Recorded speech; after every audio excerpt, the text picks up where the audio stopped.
I'd like to thank you for tuning in and welcome you back to my channel. Once again, I'm Noxz, and today we're going to be going over Alisa. This is going to be part one of my Alisa breakdown. Throughout this segment, we're going to cover her neutral game, poking, strings, pressure, and movement. With a few other mentions to other moves, like her rage art and stuff like that. But for the most part, that's what we're going to be going over in this first segment here. So a couple things I want to say about Alisa. One is playing Alisa, you need to understand that she's a very poke heavy, kind of turtley character. She does have the ability to go in and force 50-50 mix-ups and things like that. She does possess those qualities, but her strengths lie from out here. So the first thing I really want to go into here is movement. I do have a guide up on how to Korean backdash on a pad if you don't know how to. It's something I would suggest taking a look at. My method definitely does make it a lot easier to do it on the pad. You still have to practice, but it does help. With Alisa, her backdash is really solid. You're gonna want to be able to use this to your advantage.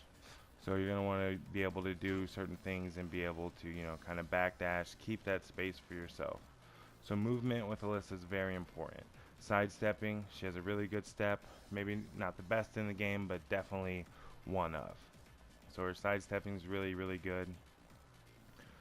You just want to be able to move around freely with her because a lot of your opportunities and a lot of your launches are going to come from whiff punishing and just generally creating and controlling space.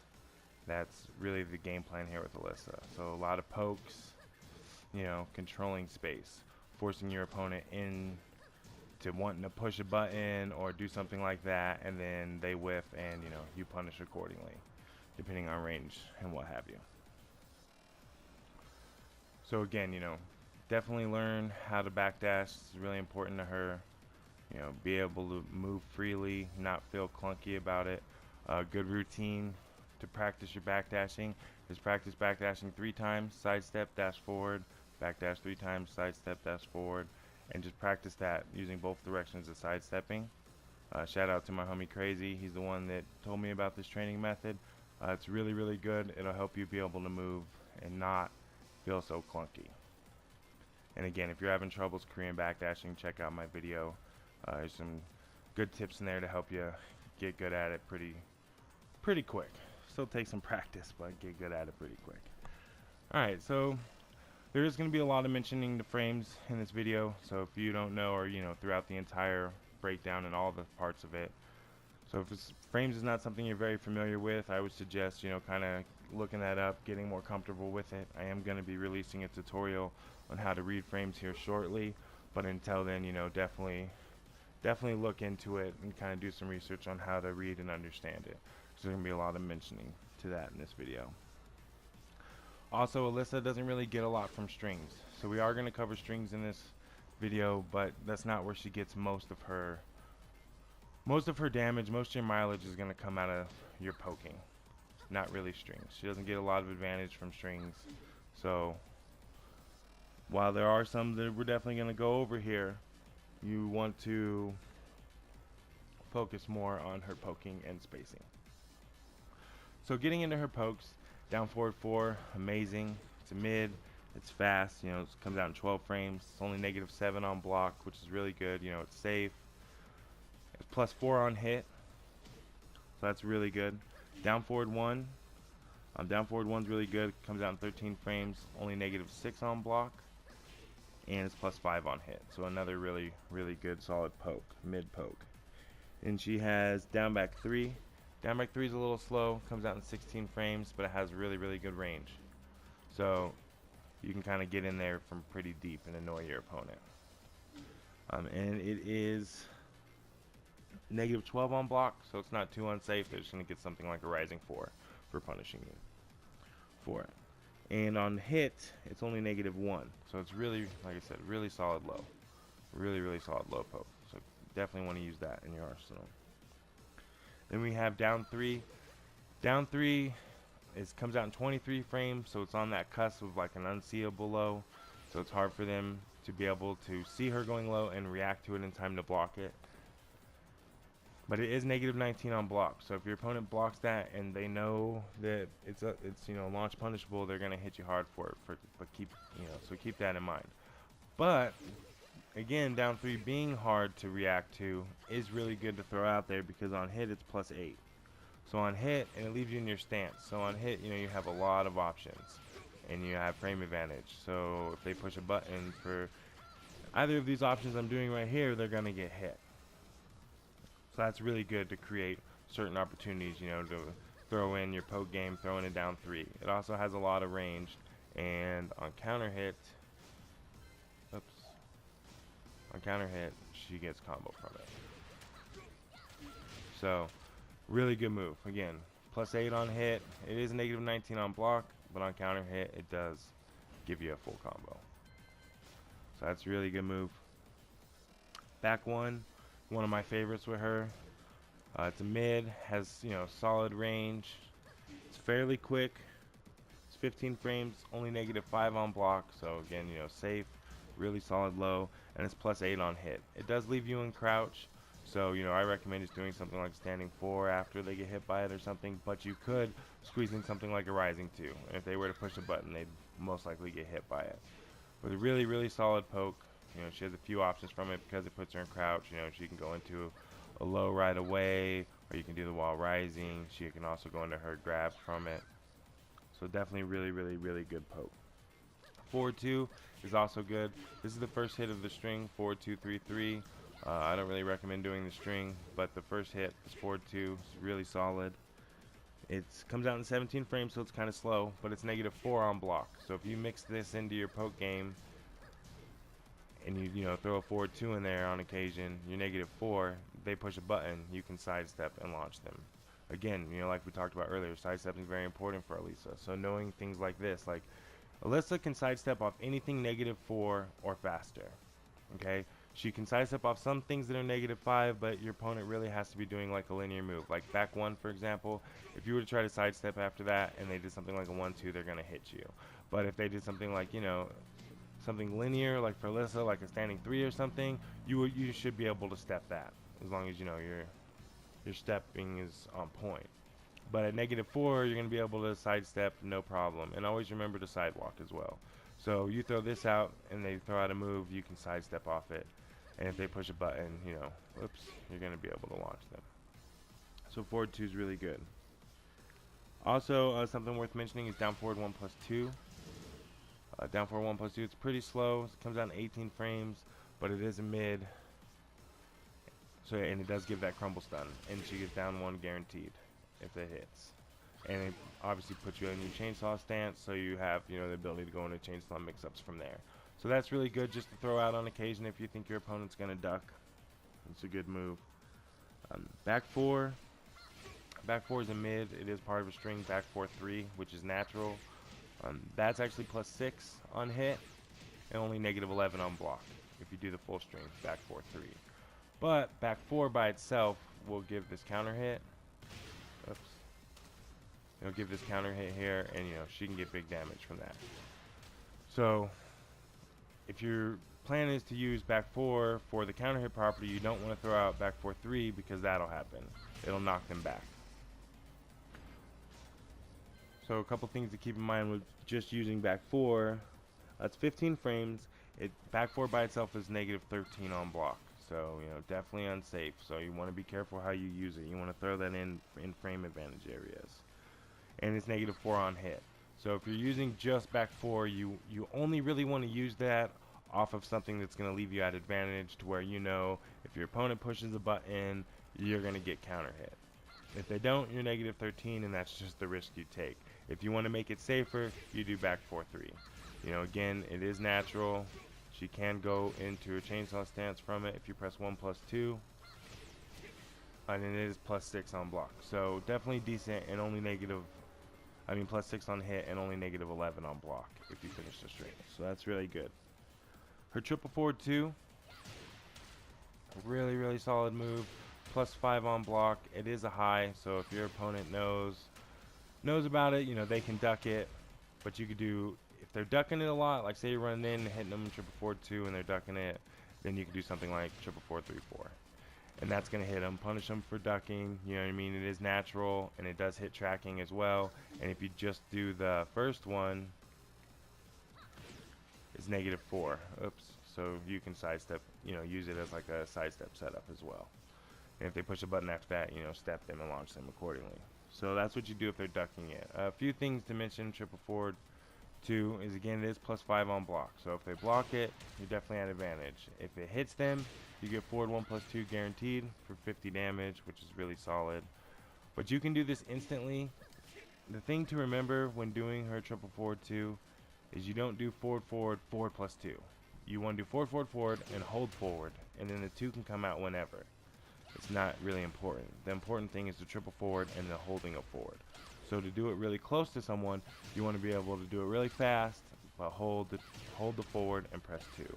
Definitely something I recommend practicing with her, because it's a really, really, really good tool. If you can just triple forward 2 whenever you want, off of something like, you know, forward 2, which I practice a lot but have a hard time with sometimes. Let's see if I can get it here.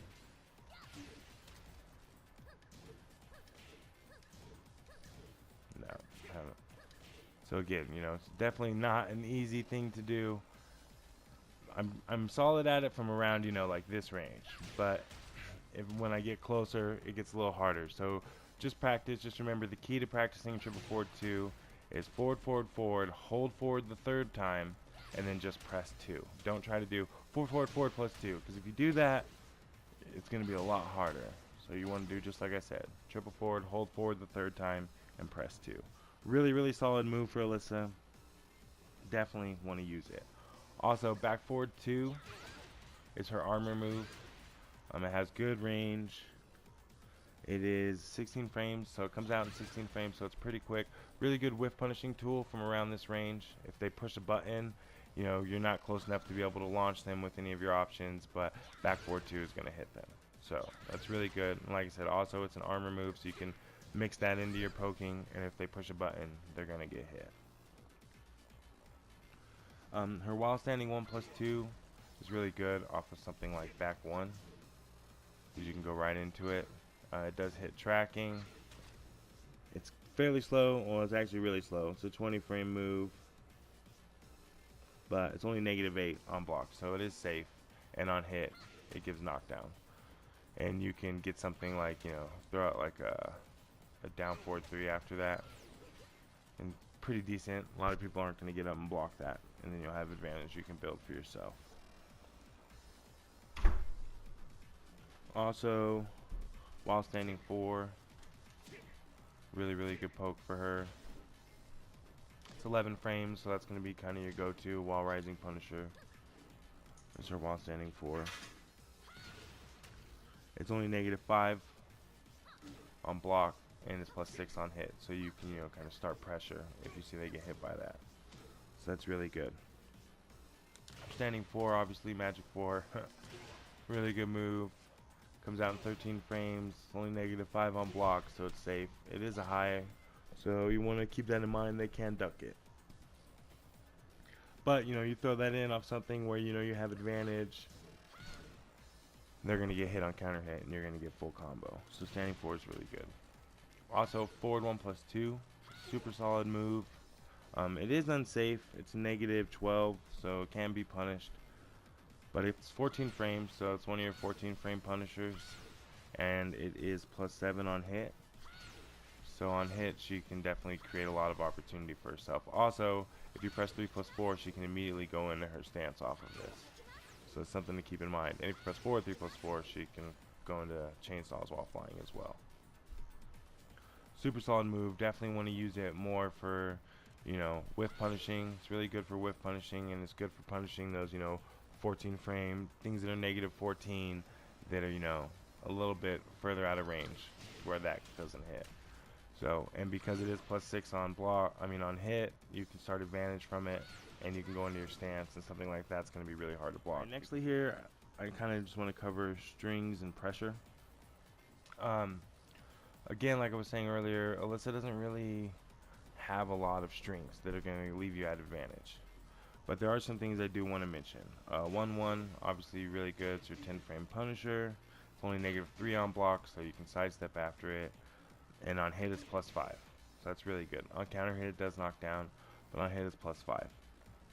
So that's really solid. Her down forward 1/1, in my opinion, is a double-edged sword. It's an amazing move if your opponent doesn't know how to deal with it. If they do, then it can cost you a lot of grief. It's a mid-high, it doesn't jail, so your opponent can duck the high and launch you for it. Now, if on block, this moves +1, so you can like jab and continue back into your pressure. And it's uninterruptible because it's +1. But on hit, this move is +6, which is going to make it to where it's no, I apologize. On hit, it's +8. So you can pretty much do whatever you want. If this move hits them, you can do back 4, and you know, because this comes out in 15 frames and you're +8, you know, it's going to come out in 7 frames. If they push any button, they're getting hit, you're getting counter hit, and full combo from it. We'll cover more of that when I cover, you know, really frame advantage and setups and stuff later on, but that's just something to definitely keep in mind. Down forward 1 is really, really good if they're not ducking high. If they're ducking the high, I suggest using with caution and fill your opponent out. Also, down forward 1/2/2 is +6, but it leaves her in chainsaw stance, so she doesn't really have a lot of options. The best thing you have off that, if they push a button, is to do forward 1. And that last hits a high too, so you know, if you do that, it's mid, high, high. Why can't I, what the heck? There we go, yeah. Down forward 1/1/2. So, it is high, high at the end. But definitely, you know, that is a good string, but it's just something you need to use with caution, because if they're ducking it and launching it, the risk versus reward is just not really worth the risk. I would suggest just kind of Xing that out, if that's what's going on. If they're not ducking it, then this is an abusable move. I'm going to tell you right now, in ranked, I spam this move like nobody's business. Because people, 9 times out of 10, they get hit by it. And even when they block it, I'm at advantage and I can jab. And they'll probably attack off my jab, because that's how these scrubs are. And then I can just continue to build pressure from that, using the frame advantage off my jab. 1/2, really good. Natural. Also, it's in frame Punisher. It's high, high. It jails. So that's good. Something really good to do is like 1/2 and then down forward 4. That's really solid. You know, kind of, you know, keep them in check right there. She does have 1/2/4. So if you notice they're pushing buttons a lot after 1/2, you can do 1/2/4. And that'll hit on counter hit and yield a full combo. But it is a high, so just be careful with that, because that last part obviously doesn't jail. So if they block those first 2 and they think you're going to do that, they can duck and launch you. So I don't really suggest using a lot. Instead, keep it in the back of your mind, and if you see them attacking after 1/2 a lot, then you know you can use something like that to definitely close out the round. Also, her while standing 1/2. This is another move that has a lot of negatives and positives to it. If you're fighting someone who's good and knows Alisa, I don't recommend using this move at all. This is more trouble than it's worth. It's gonna cause you to lose a lot of rounds. But if you're fighting someone who doesn't know about it, again, it's one of those things that's abusable, so just use it at your discretion. While rising 1/2 is natural, and it's +6 on hit. So if they get hit by that, you know, you can throw out something like, you know, standing 4, and if they push a button, it's going to be counter hit, and you're going to get a full combo from it. There's actually quite a few different things you can do. But because it is mid-high and it doesn't jail, it's the same thing like down forward 1/1. If they duck that, they're going to launch you for big damage. Now she can finish it down forward 1/2/3. That's only -10 on block, the whole string, so not very unsafe. But again, they duck that high, they're just going to launch you in oblivion. So you have to really be careful about that. But if they get hit by that second hit on counter hit, then the 3 is guaranteed, and I mean, she gets a lot of damage if that whole thing hits. So again, you know, use at your discretion. Another really good move for Alisa, in my opinion. One of her best moves is forward 2/3. It's 14 frames. It's natural. It is high, and it doesn't jail. So you know, I wouldn't really just be throwing it out, because they can, you know, duck it obviously. But it's natural, and she can get that off it. So because it leaves her in chainsaw stance, she can do forward 2/1, and that's 58 damage off a 14 frame punish. That's really, really, really solid. So definitely want to remember that move. And then she has 3-2, also 14 frame punish, leaves you in chainsaws, +1 on hit. So she can't really do too much. You can maybe throw in like, you know, a down 1 or something, and if they go high, you can crush it. But for the most part, 3-2, you know, better used at the end of wall combos, or just for, I don't know, a quick 14 frame punish. But to be honest, if they're -14, there's no reason not to be doing that. So I'll leave that up to you. It's kind of your discretion. So I mean, that covers it as far as all her strings go and kind of the way to use them. Remember, down forward 1-1, +1 on hit, +1 on block, +8 on hit. So you can use that to really build advantage for yourself and create opportunities. Now, going into her pressure game here, you want to keep in mind those pokes that we covered and what their advantage is off hit, more so than block, because that's where you're kind of going to build everything. We know that what we're going to be doing is going to be safe on block, so that's good, and some of it's safer than others, allowing us to sidestep and keep up pressure in that way, and use sidestep as an offensive tool. But mostly what you want to remember is things like down forward 4 is +4 on block, on hit. So if they get hit with that, you know you can do down forward 1. Down forward 1 is 13 frames. Because this is +4, that's going to be coming out in 9 frames. So if they push a button, they're going to get hit by that. If they don't push a button, you're safe. But if they do push a button and they get hit by it, you're now +5 off down forward 1. So now you can go into something else and you have a little bit more room to work with. You know, you're +5, so you can go into something like a back 1. And if they push a button, they're going to get hit by back 1. Back 1's +8 on hit. So you kind of see the pattern here. Like, we're creating pressure through advantage off of hit.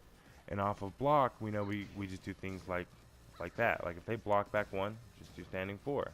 You know, if they get hit by standing 4 though, you're +6. So that's going to allow you, again, to go back into pressure, you know. And then during, you know, while you're mixing in these pokes, these down back 3s, down forward 4s, you know, down forward 1s, at any time, you can throw in something like down forward 1-1. If they don't duck the high, and then you know you're at +1, and you can continue to build pressure from there. If they get hit, then you can go for something bigger, like a knee. And if they push a button, then you're going to get all that counter hit damage. Or go for something a little safer, like a 4, which you know is safe, but if they push a button, you're going to get combo as well. And that's kind of how her pressure works. That's really, you know, the meat to her pressure. You know, and again, a lot of movement mixed in between this. So a lot of poking and, you know, just kind of moving around. Also remember, down forward 1-4. If you notice them ducking down forward 1-1 a lot, you can do down forward 1-4. That move's super good, +5 on hit. It's natural on counter hit. It's mid-mid. It's only -5, so it's safe. Really, really solid tool to kind of keep them from ducking. And if that second hit hits on counter hit, then she gets a guaranteed rocket that she shoots at the ground, which is down back 1+2. So remember, you know, if they're ducking a lot, you want to use that. And this is kind of how you establish your pressure with Alisa. You know, on occasion you throw in some of these strings that give you advantage, but have big risks. If your opponents are ducking those strings, then don't do it. Play the spacing, you know, down back 3, back 1, you know, all this damage is going to build up. And eventually they're going to push a button on one of your advantages on hit, or they're going to whiff an attack because, you know, you're backdashing and sidestepping, and then you're going to, you know, get to launch them, and that's where you're going to get your damage from. So don't just rush in with Alisa trying to just attack, and, you know, land all these moves, trying to do all these cool combos. Like, that's not really how you want to play her. You want to play her more like this. You want to just poke it out, force your opponent into getting annoyed, you know, and things along those lines. Also keep in mind, in neutral game, as far as whiff punishing, back 3+4, really, really good. A lot of range, crushes lows, she gets good damage from it. Obviously you got your hop kick, you know, you got down forward 2, you know, these are the types of things you want to be using. Down 3+4, be super careful with this move. It's very negative, it's a very, very seeable low. If it hits, you can do instant while standing 1-2. Oh my goodness. see if I can do this. Let's try here. There we go. So you can do instant while standing 1-2 and get a combo. You do instant while standing 1-2-3, and then you do 4, and then you dash and do down 3-1, and that's going to, I think it's like 64 damage. But the issue with that is it's difficult. So you can do down 3+4, and then what I would suggest is do something like this: down 4-1+2, forward 2, forward 1, up 4-3-2. That's 59 damage. And it's going to leave them right in front of you, allowing you for OK opportunities. And it's something you're not going to drop. So, you know, you can go down back 4 after that. You can hop kick. You know, there's things we'll cover later when I cover her pressure system. You know, when I cover, you know, all her setups and things like that. So again, you know, just be really careful with that. You know, down back 4, really good move as well. Definitely a seal below. And it is -17 on block, so you're getting launched if they block that. Just know that. But it's something you can mix into your poke game to make them want to duck, so you can create, you know, a hop kick opportunity for yourself or something like that to get a launcher out of. But most of your damage with Alisa and most of your mileage is going to come out of things like down back 3, back 1, down forward 4, down forward 1, you know, 1-2, 1-2-4. Like that's where you're really going to get a lot of your damage from, and then they're going to mess up and whiff, and then you're going to be able to launch them for big damage and close out the round. So I mean, that pretty much covers it for her neutral game, her poking, kind of the way you want to apply pressure with her. All the moves I just went over, obviously are not all her moves on her move list, but definitely the key ones in my opinion that you need to be focusing on and using when applying pressure and spacing and whiff punishing and things of that nature. Also remember 1+2. Really good move. If you're about this far away and they want to push a button or try to run in, it is safe. I think it's only -8 or -9 on block, but it's sidesteppable. And if your opponent knows Alisa really well, they'll neutral hop kick you and do a lot of damage. If they do that, then I just don't really recommend using that move at all during that. Alright, last thing I really want to touch on here just briefly is her rage mode. So in rage, definitely keep in mind that just by your health bar glowing red, you're going to be putting a lot of fear in your opponent. They're going to be afraid of pushing a button. They're not going to want to just get random supered. They're going to try to do things like dash straight in and hold back to bait out the super. Don't fall for something like that. What you want to do more so with her, at least, is hold on to your rage and use it for that. And also you'll get, you know, that extra damage out of your pokes while you're just kind of picking away because they're afraid to really do too much because they don't want to get random supered. But the way to use it would be as a whiff punishing tool. If they whiff, you know, from about this range, you're going to be able to, you know, punish them for it and, you know, seal out the round without having to do something that takes any execution. Also, use it. It's 13 frames on startup, so you can use it to punish. I wouldn't recommend using it to punish something 13 frames. I would say use it to punish something around 14 or 15. So if you know your opponent and their move's -14 or -15, then you can go ahead and use her rage art to punish that and win the round, again without having to do something that requires any kind of execution. That's pretty much the best way you want to use that. The other way would be like, you know, in combo, just a real quick, you know, seal out the round or whatever. You need a little bit more damage, you can go into it, you know, off something like that, or you can go into it, you know, off her hop kick. And either of these, you know, will do good to just seal out the round and get you that win. So that's pretty much how that works. Now, as far as her rage drive goes, her rage drive is actually really good and, in my opinion, way better than her rage art. If you just do it by itself, it's forward 2+3, and it actually leaves you 0 on block, so it leaves you at neutral, which is decent. But if you go into your stance and press 3+4, after forward 2+3, you hit 3+4, then she's actually +5. So it allows you to, you know, force mix-up opportunities where, you know, am I going to go low, or, you know, am I going to do the mid that hits for 1,000,000 damage, like, you know, it kind of keeps them afraid, and you're at advantage to be able to make those decisions. But how it's best used is as a whiff punishing tool. Like, you know, you're playing around this range, like I said, your opponent's too afraid to do too much, they don't want to overextend, they happen to, dash forward and, go for a quick low poke or something, you can use it to whiff punish. And then she actually can get a lot of different kind of combo opportunities. That's my favorite because it gives you that OK opportunity at the end to sell out the round, They don't know exactly what you're going to do, but she has a lot of different ways you can use it. It will extend combos even after a corkscrew. It'll still give you that same spin. It may push them further back and be kind of harder to combo off of, but it can be done depending on the stage and spacing. Another way you could use it would be like something like this. And she can kind of go from there and go into different options from there. So you're definitely really good whiff punishing tool to start, pretty heavy damage. It's fast, and again, +5 if you go into your stance, and 0 if you just do it raw. And it is mid-mid, so definitely a really good tool. Definitely something that I'd want to use my, rage for more so than the super. Super's kind of hit or miss, and there's a lot of scrubby people that wake up super out there, so everyone's kind of looking for that. So it's best to just try and sneak in a forward 2+3 off a whiff punish, or something along those lines. So definitely you want to use that move. Really solid. Also, if you're doing that and they're on advantage and you want to do something safer than going for the mid kick, you can always do her 2 out of that stance, and that's -9, so you're not going to be able to build any pressure or anything from it, but you'll definitely be safe if they decide not to duck. And if they do duck, then it'll hit them. So that pretty much covers it for our part 1 here for Alisa.